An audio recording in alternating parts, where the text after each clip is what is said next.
की ज्यांना शिवसेनेचा इतिहास माहिती आहे त्यांना चांगल्या पद्धतीने माहिती आहे की राजसाहेब आणि उद्धव ठाकरेमध्ये काड्या कोणी लावल्या, भांडणं कोणी लावली. ज्या संजय राजाराम राऊतकडे प्रस्ताव जातो तोच ठाकरे कुटुंबाचा शकुनी मामा असल्यामुळे तो काय राज ठाकरे आणि उद्धव ठाकरेजींना एकत्र यायला देणार नाही. आणि उद्धव ठाकरेंना प्रकाश आंबेडकरांची युती लवकर करावीशी वाटणार, पण राजसाहेबांबरोबर युती जे हिंदुत्वादी विचारावर चालतात ते स्वतःचे ठाकरे कुटुंबाचे आहेत, त्यांच्याबरोबर ते लवकर युती करणार नाहीत.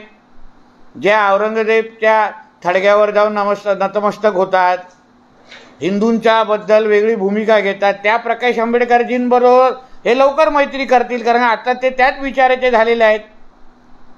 राजकीय धर्मांतर उद्धव ठाकरेंचं झालं असल्यामुळे ते काय राज ठाकरेंबरोबर लवकर जाणार नाहीत. मी तुम्हाला आज परत ठणकावून सांगतो आणि विश्वासाने सांगतो, लिहून ठेवा की येणाऱ्या अधिवेशनामध्ये अंबादास दानवे हा विरोधी पक्ष नेता वरच्या विधान परिषदेचा नसणार, काँग्रेस पक्षाच्या विरोधी पक्ष नेता असणार. लिहून ठेवा. काल पण तुम्हाला सांगितलेलं, आज परत त्या विधानावर मी ठाम आहे की उभाटा गट आणि सुळे गट हे काँग्रेसमध्ये विलीन होत आहे. येणाऱ्या निवडणुका ते हाताच्या पंजावर लढवणार आहेत.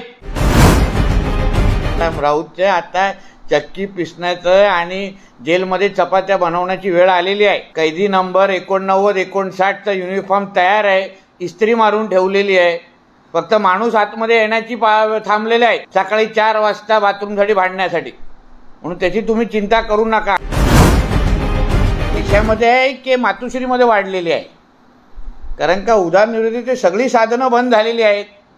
महापालिकेमध्ये सत्ता नाही, राज्यात सत्ता नाही, तर मातोश्रीमध्ये राशन भरायचं कसं, मेंटेनन्स भरायचं कसं, भाज्या आणायच्या कशा, कारण आता फुकट देणाऱ्यांची संख्या कमी झालेली आहे.